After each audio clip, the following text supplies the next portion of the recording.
When you're alone and life is Ladies and gentlemen, welcome to the stage Winnipeg's own mayor, Mayor Brian Bowman, Mayor Charlie Clark of Saskatoon, and Mayor Michael Fougere of Regina. Downtown, just listen to the music of the traffic in the city. Linger on the sidewalk where the neon signs are pretty. How can you? So thank you all for being here, and thank you for your hospitality in many different forms. I think I wanted to start off with a really general question especially for folks who may not know your cities as well. Just really, what are the front and center things that are your biggest challenges, the biggest things that are on your mind, just so people get a sense of what's going on in your city and what your particular challenges are? Well, we're Saskatoon, so we're in the next province over from here to the west, a city of about 260,000 people, and we're in this time of going between being a smaller city to what we like to say a small big city is where we're headed to, and that means also wrestling with like every city in the world right now, positioning yourself in a changing economy, trying to turn back from the whole suburban sprawl and focus on bringing life and vibrancy back to the heart of the city, because that's what we think is key to making sure that we are attractive to more and more of a wide range of sectors. We have a resource-based economy in Saskatoon, and we know that we need to diversify that in order to make sure that we're positioned well. And we have added about 50,000 people to the city from all over the world in the last 10 years, which 260,000. So it's about a 20% increase in population, which has become much more diverse at the same time as we are wanting to talk about reconciliation, which is one of the conversations between the Indigenous and non-Indigenous community. So the whole experiment of building a good society within a community and a place that people feel a sense of belonging and that their potential can be met in a prairie setting where there's a resistance to change sometimes. I would say that's a very high level kind of sense of what we're trying to tackle in our city. Well, firstly, how's the time in Winnipeg been for everybody? You guys been having a good time? Which is great. We've been absolutely thrilled to play host, so welcome again to Winnipeg. Similar opportunities and challenges here in the city of Winnipeg. We're growing at a pace that we haven't experienced since the 1960s, and so we're on track to reach a million people. We're not there yet, and we've got a lot more people to add to our community until we get there. But to put it in context, the year before I was elected, our population was estimated at about 698,000 people. This year, we're over 735,000, and last year we added net just under 16,000 new residents. And we're obviously there's challenges with that level of growth. We're anticipating over the next 25 years, every year adding about 8,200 new people to the city of Winnipeg. And again, it's the challenges of how do you grow in a sustainable way, financially, environmentally, and on all levels. And so we're really focused on building that city for 1 million people, because when we have 1 million people, it's too late to start building it. So we have to think long term. We have to learn from other cities around the world in terms of how you grow a city smarter than perhaps we've grown in the past, while also responding to the calls to action that are contained in our Truth and Reconciliation Commission.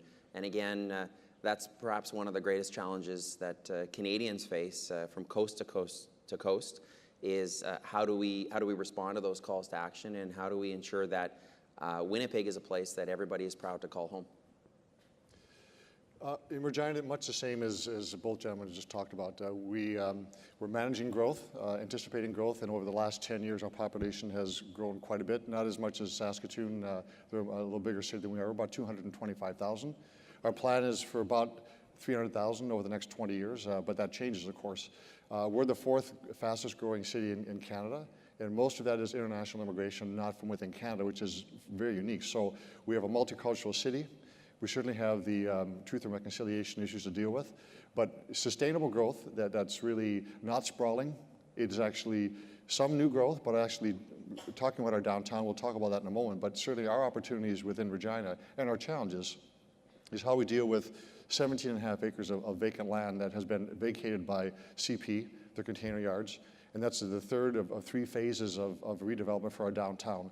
So we want to make sure that we get it right, and our RD bid is certainly helping us do that. We have 2 bids that are surrounding this area. So it really very much is about opportunities, but it's about making sure that we grow in a sustainable way.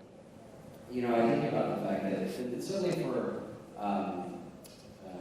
it seems to be, you know, many cities in North America, a lot of our types of organizations, the BIAs, the BIZs, the BIDs, were started when the kind of conversation, or the things that you guys just said would have been unfathomable. That like, well, some of our biggest concerns are about sort of growth, you know, because so many cities, we're struggling with, you know, all the challenges of urban life, but also just, it wasn't a matter of like, how do we manage growth? So I assume also that all of you have been involved in public service in one form or another for many years. Has your mentality had to shift as you know, the larger dynamics of growth or change? I mean, I think that for you know, just thinking about something like the experience in New York, or right after the 9/11 tragedy, there was a real question, like, just we needed to get people to come here. Like, are people going to keep coming to New York? And there were 12 years where there was a huge emphasis on growth. And then the next mayor came in and said, hey, look, let's think about, you know, sort of equity and redistribution, and we're doing fine on growth, but now we have to deal with the challenges of growth. So how as mayors, both sort of politically but also sort of intellectually, do you respond over time to some of the changing dynamics of the ups and downs of our cities? Sure. Well, I'd say that I've been on council for 20 years. And 1997, when I was elected as a councillor, the view in Regina, and I would say Saskatchewan, was one of a scarcity mentality, that you just hold on to what you have and make sure that things are okay. And things changed in the mid-2000s when resources, oil went up in potash and uranium, and our economy really began to taking off, and we were talking about diversifying our economy to a sense of opportunity and plenty, that you manage the growth properly and sustain it. And how do you do that? So when I was a councillor, I was thinking, well, you know, I'm coming in here where it's maintain what you have and just be happy with that. I was never happy with that. I want our downtown to be vibrant and inclusive and growing. Every city needs the heart of the city to grow and prosper. So over the past 20 years, my perspective has changed. And now that I'm mayor, it's like, you know, I wouldn't say the sky's the limit, but you need to understand that you manage growth in a way that is sustainable, so those who come after you will see what's been done and that you've been able to do some very good things. So again, with our downtown, a compact area, we make sure that 80% of new office space, or office space period, maintains in downtown. It doesn't spread across the city into the outside of the city. So we want to make sure that our retail office and our restaurants and vibrant life is going to happen there. So all of council now is thinking that we manage the growth in a way that's sustainable. We don't talk about scarcity, we talk about opportunity, managing it, and then dealing with those issues that come up. But I would say, lastly, in terms of reconciliation in our Indigenous population, a huge challenge, but also a tremendous opportunity to really do it right, where we include First Nations and integrate them into the economic life, political life, social life, artistic life, and cultural life of our city. You know, I've been involved in public service a lot less. I've never run for anything in my life, and so this is a new experience for me. We'll talk after. Yeah. No, it's been great. You know, I come from the private sector. I was a partner in a major law firm here in Winnipeg. I did business law, and I was frustrated with what I was seeing at City Hall, and I threw my name on the ballot, and I thought, you know, the worst thing that could happen is I win. And I'm fortunate that I have the opportunity to serve. I'm almost 3 years into public service, and some assumptions that I had about our city and about politics have been affirmed. Others have been, you know, a big exclamation point, and I'll expand on that. I ran a positive campaign, and typically, you know, in politics, you can see people trying to tear each other down, and we see, I'll just keep going. We can see that, And we had that.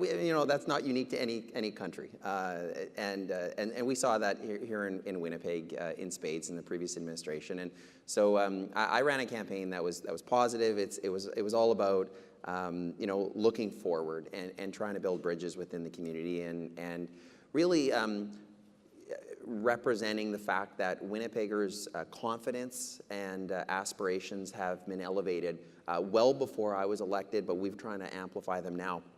I guess if there's one of the things that is, I've had an exclamation point on it has been just this concept of connectivity.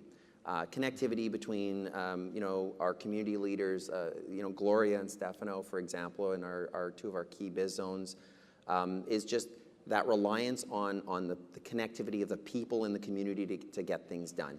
But also in terms of planning, in terms of the connectivity of different communities and how you plan a city. And I continue to learn from our public service and people who've been at this a lot longer in terms of how you can help build that connectivity on a human level, on a physical level. And that's been something that's been really amplified in my mind, the importance of that the last 3 years.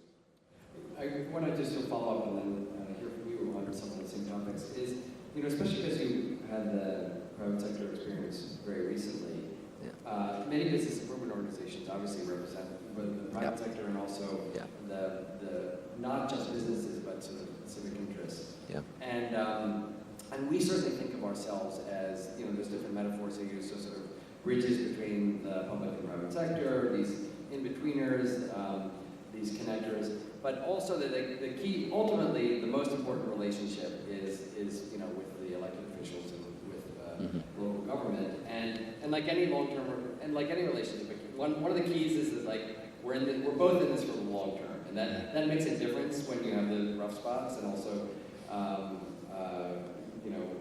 as well as the good times, but also the sense of what are the strengths that each party brings to the table. So I'm curious from your points of view, what are the real assets that the business improvement organizations bring to the table, and also what do you think of the things that you're able to do that they're not necessarily able to do, either able to do or you do better because that's not their role, and vice versa. So just to build a little bit on yours and then. Sure. Well, I mean, there are strengths that each has. I mean, the biz zones they are extremely connected to the members that they serve. They know the community that they serve, and they also have a little bit more latitude to be creative than I think politics can be. And so, in some ways, you can leverage that talent, and they can help better educate political leaders, but they can also push the envelope on progressive changes in the community. And so one example I can think of is our downtown biz, and Stefano, I think, is here, started the Community Homeless Assistance Team before I was elected. What I pledged when I was campaigning is to help amplify and support it so that we can better look after people in our community who are falling through the cracks. And so now with elected officials, I think the greatest strength is you can facilitate and bring people together. And as a mayor, at least in our case, you're one vote. I'm one vote of 16. And so while you don't have a lot of power on the voting level, you do have the power as a mayor, especially to convene people and to bring them together. And you can do that in partnership with the biz zones in a way that really helps set the stage for dialogue on important issues and hopeful delivering results, of course.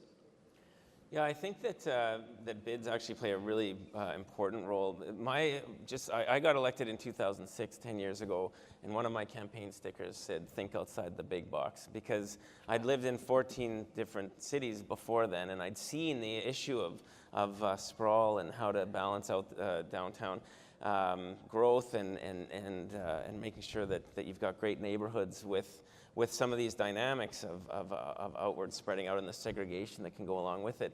That's often seen as a very left-right kind of issue. There's the sort of cyclist pinko commies on one side. That's what Rob Ford called them. And then there's the pro-development people on the other, and they're sort of at odds with each other. And I think really with cities, and we have a number of our board members and bid CEOs here, that have helped actually be a bridge to say, wait a sec, this is not actually about left and right. This is, or pro-development versus anti-development. Creating a healthy, strong, vibrant downtown core. It's not just about making it better for cyclists or for environmentalists. It's actually better for creating the vibrant, healthy city that we want. And so I think I've had a chance to sit on boards of 2 different business improvement districts in our city and see and understand the work that they play, and see even some of the tensions that bids play within the wider business community, because there are some in the sort of wider business community who are more offended by some of the ideas of urbanization and so on. And so I think that building those partnerships and being able to together articulate how and break down that sort of polarized view of it's cultural change. Every city has to figure out how to adapt to the change that's going on around you, and push the change more quickly than what people will want to do. Somebody that I talked to recently said that the most powerful force in the universe is the status quo, right? And so if you're going to change the status quo, you need allies, and mayors and councillors and civic administrations need people who can help to make the case to the wider community of why this is beneficial, and to not allow you to get into these sort of polarized suburban versus downtown, pro-development versus anti-development, cyclist versus car, all these kinds of things that come up. I say this as somebody who was tagged as Bike Lane Charlie in the last election, and that was sort of a cross to bear, even though I see a much wider space for this. But I've really appreciated the role that bids have played. When we talk about things like office development, we're having a discussion about that and having policies that actually try to constrain the office development in the suburbs because of the loss that we're seeing, the bleeding outside.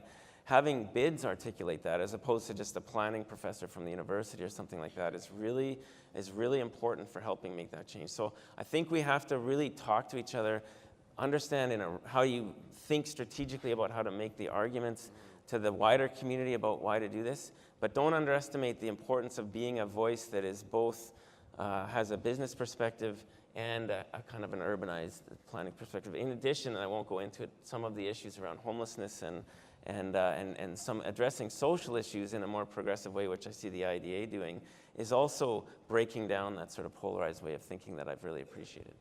That's great. We'll get into some of those issues in a minute, and I think think outside the big box is a brilliant tagline. And it's funny, Bike Lane Charlie, because that phrase, because that's the kind of thing that happens. My sister and brother-in-law lived in Vancouver for a long time, and I think the mayor there tried to put in some bike lanes and got the name Mayor Moonbeam. Yeah, that's right. Earth Muffin, Moonbeam, it's all, yeah. It's crazy. So, well, I think the RD bid and our warehouse district bids are really critical to development for our city. And we rely on them because they are both advisor to council and administration, but they deliver programs and services. They animate the area. They actually are the business that hire people, and things happen downtown. Transactions and cultural development all are very, very important. We rely on them for in particular, in this case, because we have this new piece of land, the 17.5 acres that we want to have developed. So the warehouse district and the RD bid downtown are both helping us move forward in a way that's sustainable, because cities do not build buildings. The private sector does. It's other people that do that. And our role is not to dictate what actually happens. It's the ground rules, it's the type of the development, the zoning that takes place.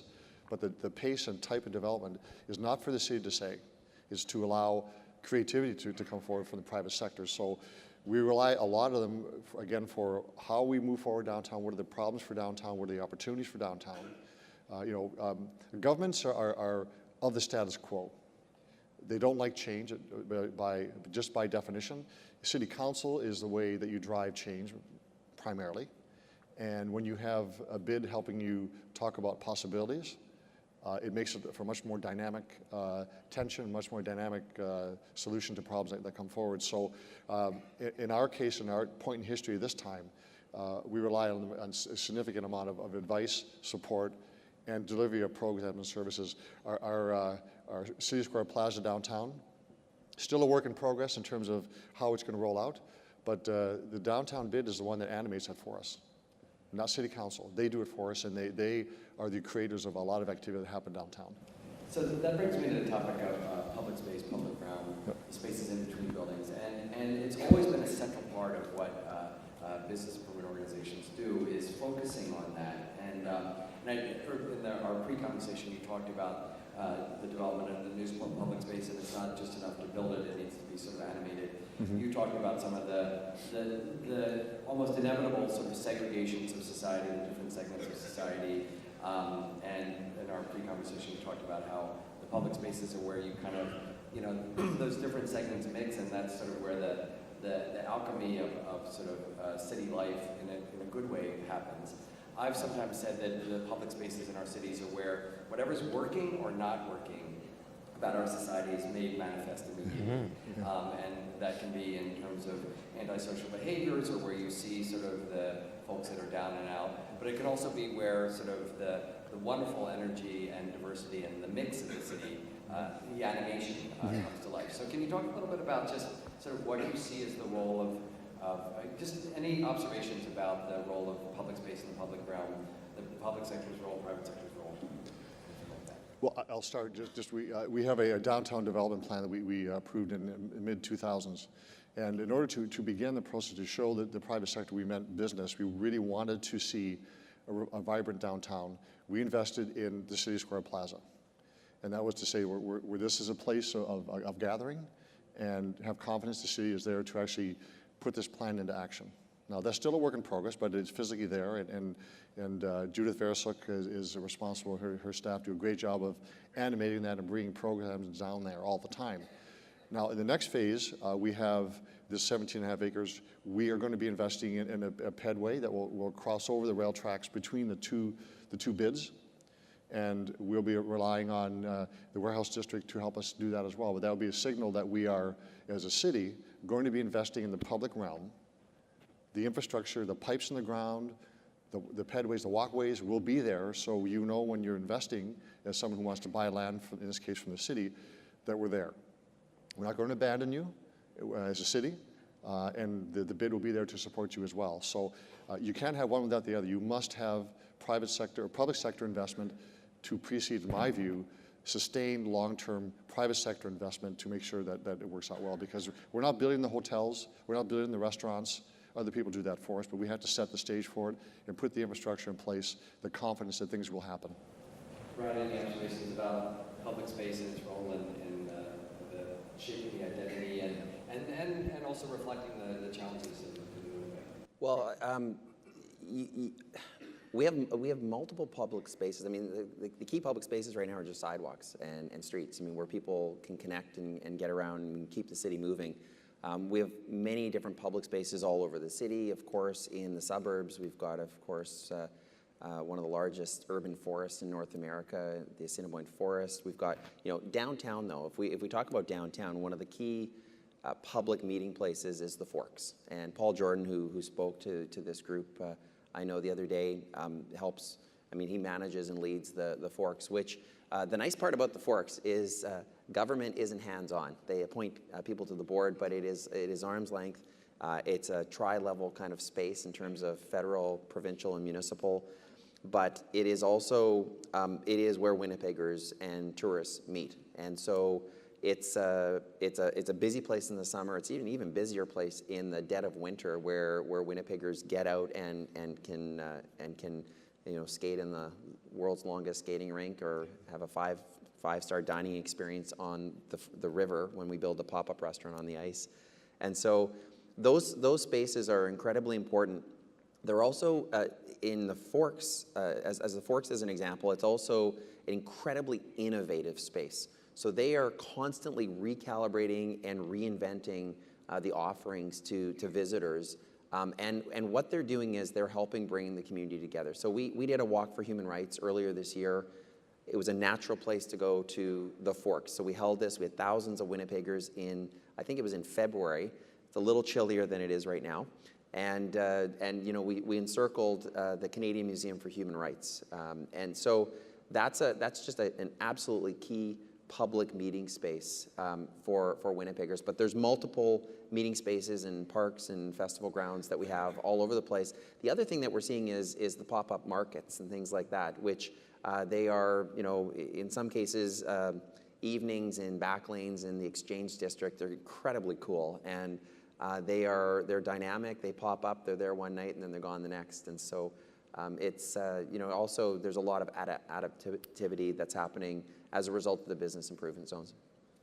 Yes, from my point of view, this is such a critical time where, and you know, for all of our American friends, you know, as we hear your president, and I'm not trying to get too political, but to really, You just did. there's a real question out there about whether we build societies by bringing people together or by dividing them apart. And I've been so inspired by so many American mayors who have really noted and shown that it's in communities that people actually build relationships and actually have to work together in workplaces or go to school together or live side by side as neighbors. And you can't say the same things you hear at the presidential level, at the level of community. And so I think cities are at this really interesting time right now where we have to be the ones that find a way in an increasingly globalized world where people from so many backgrounds are mobile and moving and trying to find a sense of belonging. And every human being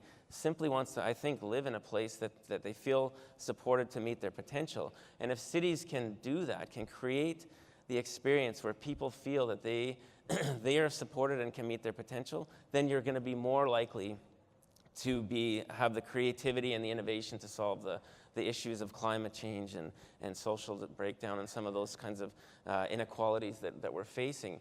And so public space is actually, I think, where that happens, where that needs to happen, and the creation of great places. You know, I think the Forks is actually, I lived in Winnipeg in 1997, so I've seen the last 20 years of the evolution, and I had a chance to go croquis curling with Mayor Bowman, which is this merging of curling and a Mennonite game called crokinole. I'll tweet You'll have to see the picture. So it's a great creative, only in Winnipeg idea. But the fact that in February you had the Human Rights Walk, right? Yeah. In the middle of winter, you bring people together to say this is the kind of city we want to be, and you have to create public space to do that, and it has to be, in my view, in the heart of the city that is where that happens. So you know, you can. There's a great book by Edward Glaser called The Triumph of the Cities. And he looks at what is it that has made the cities succeed over the last 2,000 years, those cities that have done the best. And he said it's those cities that realize that cities are not the buildings and the roads and the bridges and the arenas and so on. Cities are people. And if you find the way to create these spaces where people come together and feel a sense of belonging, encounter people who think differently and inspire them to look at old problems in new ways, that's how you actually create cities to succeed. It's a very exciting time, but you have to be very intentional about creating that space. Yes. I just want to add to that. I mean, if you think at really high level, I mean, that's why people live in cities, is they want to connect with people. We got a lot of space in the prairies, and a lot of good, hard-working people live in rural Manitoba, for example, but if you want to live in a city, it's because you want to connect with people. And so the cities have a role to provide those places and those spaces for people to connect with each other in a healthy way. And I'm not going to talk about Donald Trump, and I won't mention that he has been invited to visit the Canadian Museum for Human Rights to learn a little bit more about human rights before he was elected. I'm not even going to mention that. So. Perfect. We've just got a couple minutes left, but first of all, there's magnificent articulations of what cities are about. What is the role of sort of federal government in Canada and just in general, or the national government in cities? When you think about the ideal national agenda that cuts across all your individual issues and from what you know about cities, what are the top 3 things on your wish list? Firstly, I would say that we have a federal government that really is attuned to urban Canada. The aspirations of Canada in cities and around the country, but certainly with cities. Our Big City Mayors Caucus and Federation of Canadian Municipalities meets a couple times a year. The Prime Minister's there, ministers of cabinet are there. Ministers around the country will be talking to us, and they understand our aspirations. They're investing in infrastructure, investing in schools and pipes in the ground to cultural centers. They understand the needs and growth of our economy as an urban Canada. Not just urban Canada, but they're focusing on that. So it wasn't always that way. It was difficult to talk about how we as a city can grow with really 18th century tax tools, property taxes versus a federal government that is so far removed from the day-to-day lives of Canadians, but can have an impact on our lives. And now they're doing that because we're seeing tremendous amounts of investment, I think in all cities around Canada, billions of dollars being transferred. So that relationship is important. Now, depending upon where you live in Canada, you may have a provincial government that is either attuned to that or is turning away from that. In Saskatchewan, they're turning away from that right now. Other provinces, there's likely a more united tripartite agreement of how to move forward on investment. But how you weave and put together our city, as our country as a whole, the federal government's critical. They do not affect day-to-day lives, but they have the largest taxing power. The province is stuck in the middle, where they have authority given to municipalities, and they devolve that to cities to take care of that. They're less engaged in the process of building a city, a livable city, because it is about people. It's not the buildings, it is people and how we go about our lives and express ourselves. And so it's a critical relationship, but it's not always great. In just a minute, what do you most like to see at the national level? Well, let's be clear. City building is nation building. And so you do not build a nation by ignoring the cities. You build a nation that can compete globally by supporting and building cities. And Canada is one of the most urbanized nations in the world. In Manitoba, well over 60% of Manitoba's population lives right here in the city of Winnipeg. And so certainly I'd echo Mayor Fougere's comments. Our Prime Minister, Justin Trudeau, is someone who's been extremely accessible to the big city mayors. And what we've largely asked is for a strong partnership. So the Big City Mayors Caucus is just over 20 of Canada's largest cities meet regularly. All three of us are part of that caucus. And we've learned that there's strength in numbers. Collectively, we represent a huge share of Canadians in our cities. And so one of the fundamental realities, though, is in Canada, for every dollar of taxes that's collected, cities collect about 8 cents. So yet we're responsible for over 60% of the infrastructure. And so the funding models are archaic. They were built in feudal times. I mean, property taxes it's an archaic way to collect revenues, and it is not growth oriented. And so the biggest challenge for us has been to access and to get dollars from the federal government, which are flowing right now to support things like, public transportation and clean energy and public infrastructure. So that's really, we focused on getting results in terms of dollars. And there are unique challenges and opportunities with working with provinces as well as the federal government still. So my moderator is telling me we're out of time, but anything you want to add? I think I'm biased towards mayors. I think that, and councils, I have two great councillors here, Councillor Jeffries and Block. I think if we're going to solve the problems of the future, cities need to be, we're the closest to the ground, and we're where a lot of the key issues are playing out, and we need to have a bigger role in the national conversation in helping provincial and federal governments understand what it will actually take to build vibrant, healthy country, provinces and country, and I think it's the same in the U.S. And so we're really working on pushing that agenda in Canada right now. Thank you for these amazing words of wisdom and also the great work. Thank you. Thank you so much.